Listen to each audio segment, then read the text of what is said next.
evening and thanks for watching the Times TV News on TTV, and you are with me, Sarah Chilora. But first, the headlines. Land wrangles continue as Mzuzu City Council demolishes 30 houses. Ministry of Health relaxes some coronavirus containment measures. And in our special report, Deogracious Mana looks at how people of Makanjira in Mangochi district are struggling to access justice. We have these and other stories. Please do stay with us.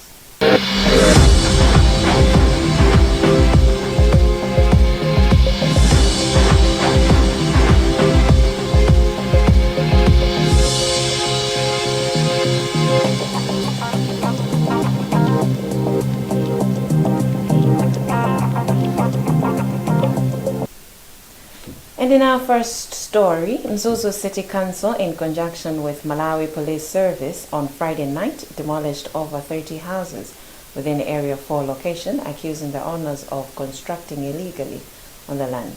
MCC Chief Executive Officer Komisiani Nyasulu said the council is just enforcing the law, hence demolishing the houses after several warnings and reminders, asking the owners to vacate the place. Sam Kalimira reports.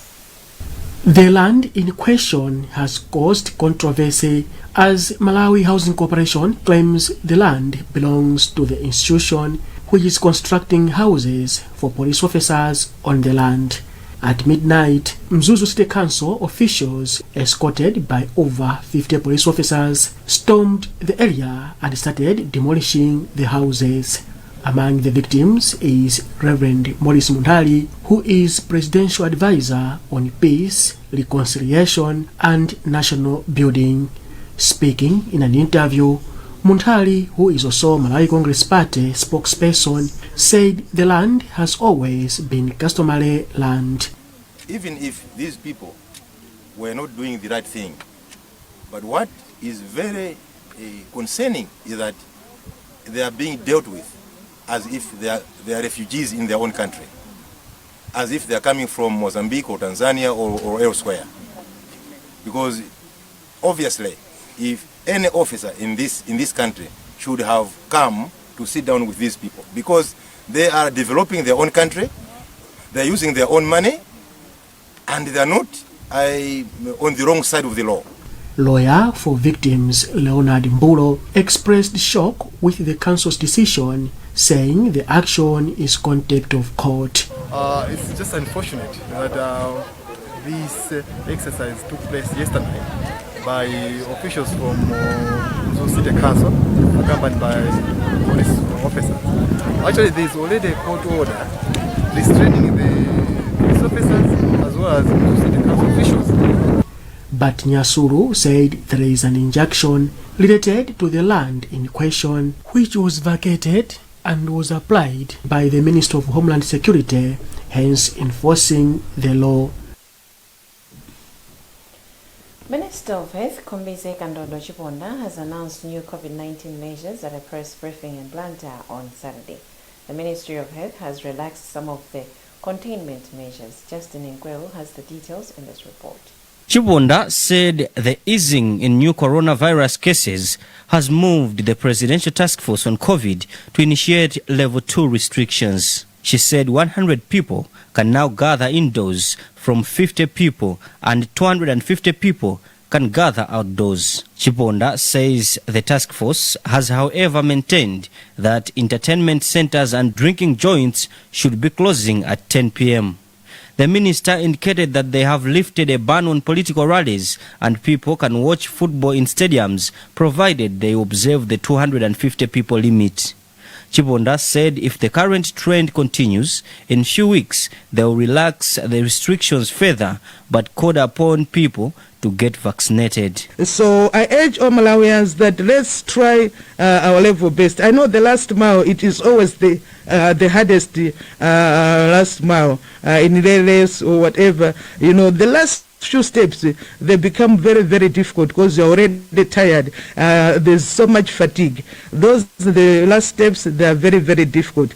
But I'm appealing to our Malawians that let's use these last steps. Let's continue observing the measures.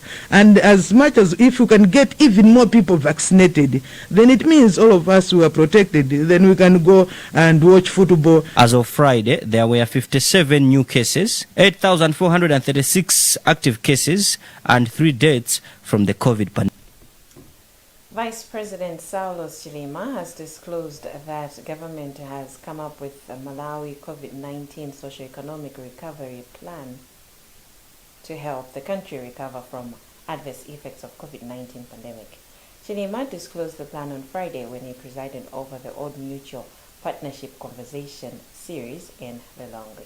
He said the plan would be unveiled in the next 30 days. Deogratius Mana has compiled this report read by Blessings Mpingajira.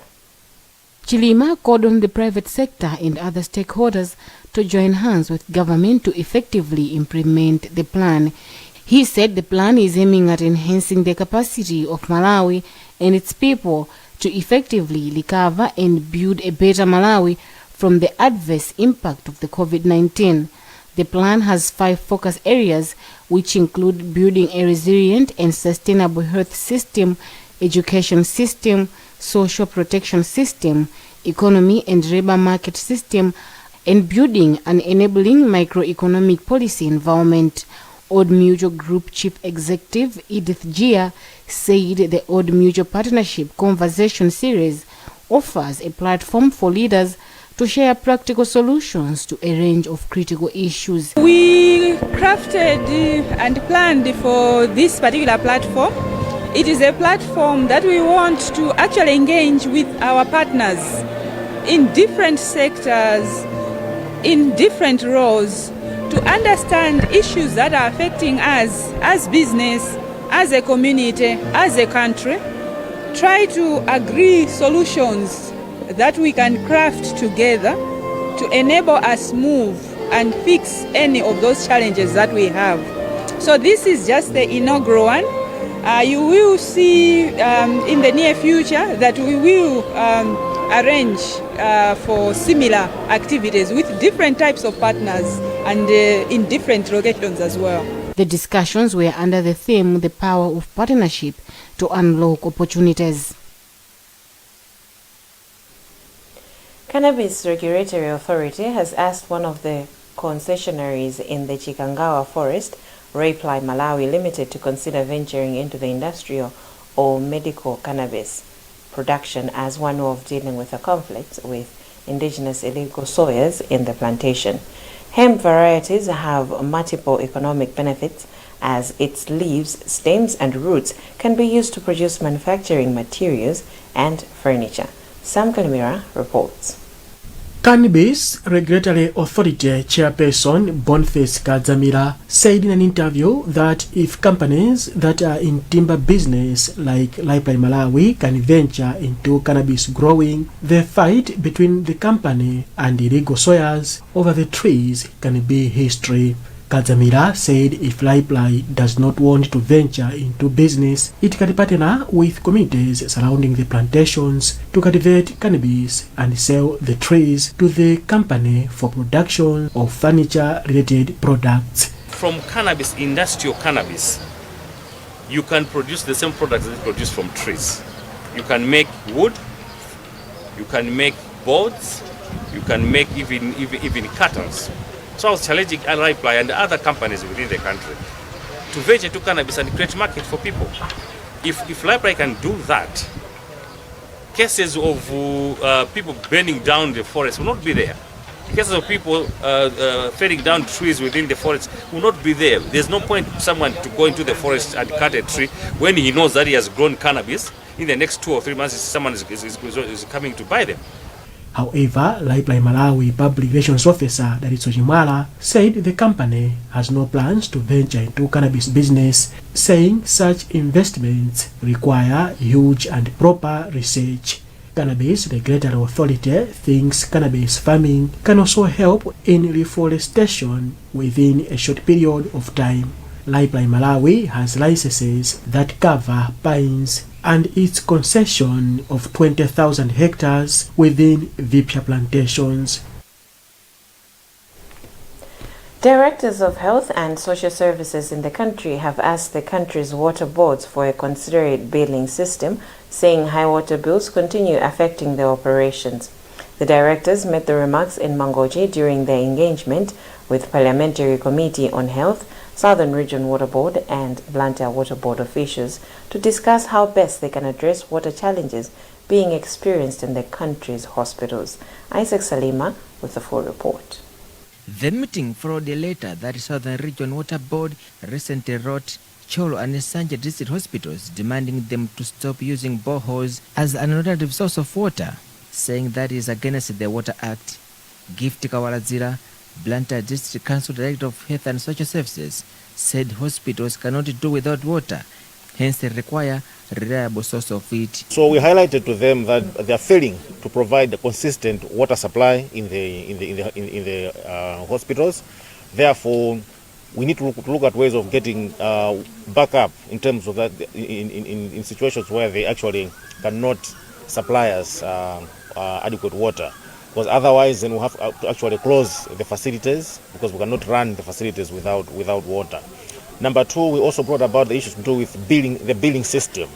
We feel that it's not fair because the hospitals are not profit-making entities, but it looks like they're actually billing us using a billing code that is actually meant for private company. The directors of health and social services also asked the members of parliament to consider revising the 1995 Water Works Act, describing the current one as odd.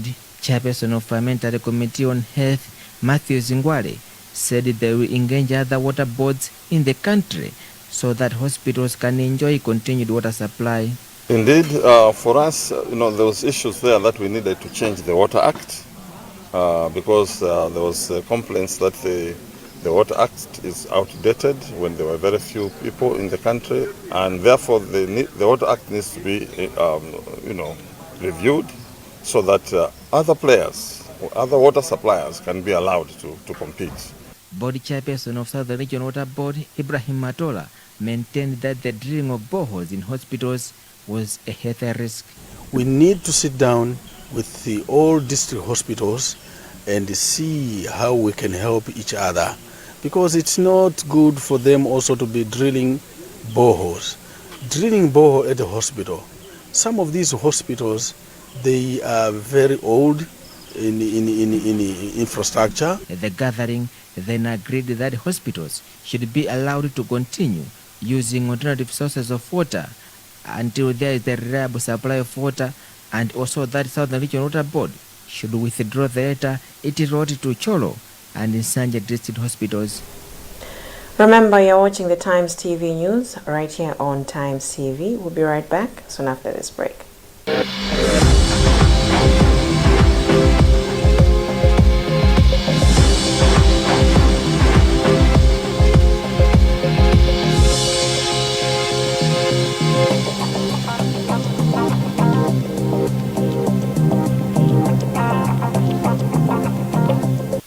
Life and comfortability. If there's one thing that all soaps do, it's wash. From buckets to basins, bathrooms to streams, and everything in between. All soaps wash. Yes, but Protex is different. Its reinvented formula with flaxseed oil boosts your skin's natural anti-germ defenses by 10 times more, protecting you against 99.9% of germs. So what keeps us healthy? Protex! Good health starts here. Hi, little one. What seems to be the matter? I know just what you need. Me! I'm Classic Milk, your instant milk powder. Perfect for breakfast, tea time, or evening time. Whether you're working hard in the office or just relaxing at home. And I'm suitable for tea, coffee, or an instant milk drink for kids just like you. Yes! That's exactly how I make you feel. Classic instant milk from Rab Processors. Full cream milk powder for the whole family. We all start differently, but we can all start with the strongest protection. Because some start early, others start late. Some from little homes, others from big ones. Some start together or all on their own. It doesn't matter how you start, as long as you start strong. With new Colgate Maximum Cavity Protection. Now with fluoride plus arginine for 4 times more strengthening power. So that you can give them the strongest start to their day. Colgate. Start strong. Stay strong.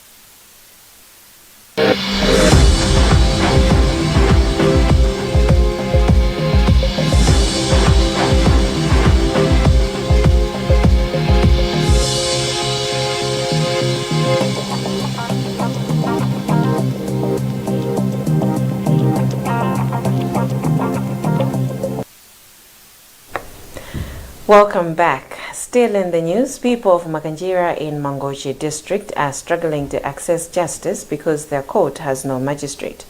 They cannot travel to Mangochi Boma where there is a magistrate court because it is 101 kilometers away and the transport cost is high.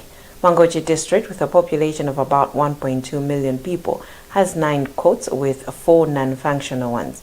In this special report, Theogracious Mana travels to Makanjira where the rural people are residing. This report is read by Blessings Mpingajira. Over 80% of Malawians live in rural areas where the courts and other formal justice delivery institutions are rarely found. Section 42, subsection 2 of the country's constitution states that every person shall have the right of access to any court of law or any other tribunal with jurisdiction for final settlement of legal issues.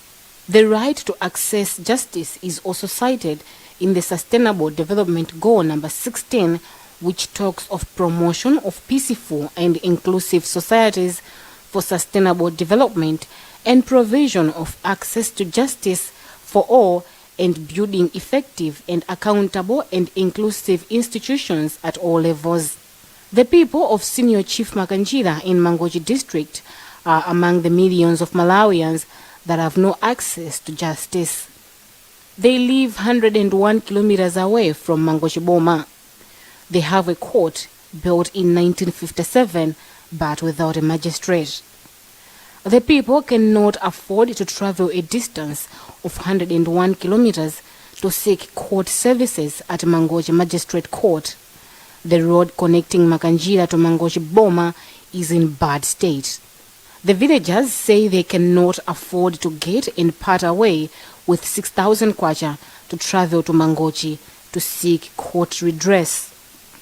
Anne Matemba, 24, of Makanjira, tells of her failure to visit her uncle, Franco Yusufu, at Mangochi Police, who was arrested from Makanjira in 2019 for defilement. I failed to visit my uncle because it's far from here. Another villager, Amina Mwedini, 38, from the same area of Makanjira, also failed to visit her brother. I visited my brother by accident when I went for a funeral with other people.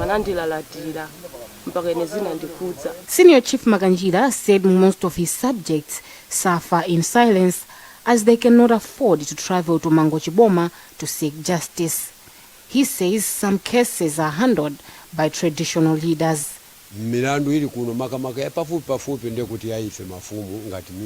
Traditional leaders try most civil cases here. The absence of magistrate at Makanjira has led the people to lose confidence and trust in the police because they refer civil cases back to the traditional leaders. Makanjira police officer in charge, McDonald Kachaje.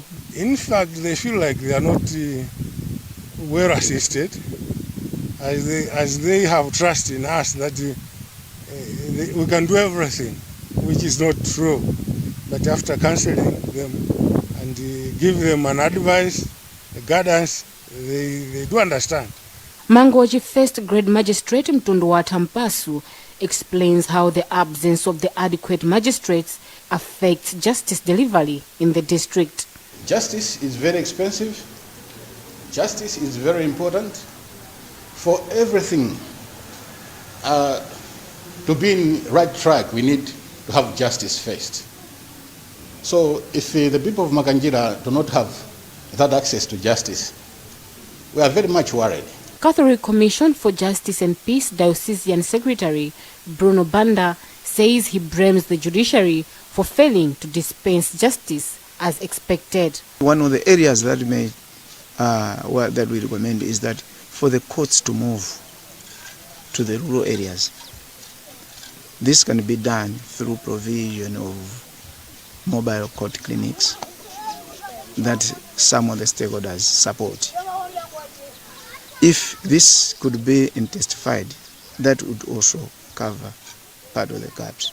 According to the Malawi Judiciary Strategic Plan for 2019 to 2024, the judiciary admits that long distances to courts and other formal justice delivery institutions are prohibitive to many people to access justice. The judiciary is also failing to dispense justice because of a high vacancy rate.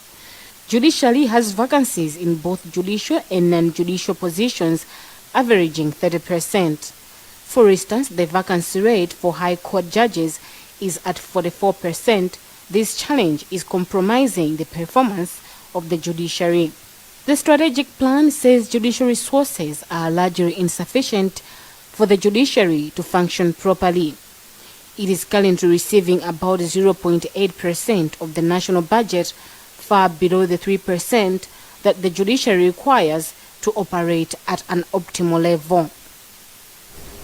Blessings in Pinganjira, reading a report filed by Deogratius Mana. Still in the news, some traditional beliefs are said to be hampering the fight against asthma, especially among children.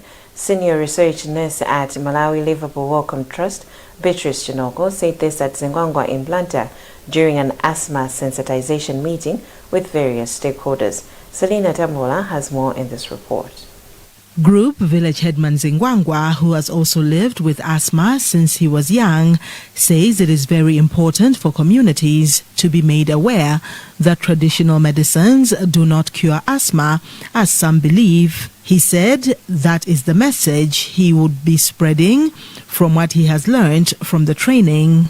Everything what I've been, we have learned here, I will maybe talk to my people that this is the real thing maybe we have been looking at. Maybe we should not rely on tradition, but rely on everything maybe we have been learned from the doctors. And senior research nurse at Malawi Liverpool Wellcome Trust, Beatrice Chinoko, said such trainings are aimed at dispelling such beliefs as one way of encouraging communities in safe asthma management and treatment in children. Traditional beliefs is a big problem here in Malawi, because when managing asthma at household level, people believe that traditional medicine cure asthma. But the truth about this is that there is no traditional medicine which cures asthma. They need to take their kids to hospital for them to get proper management.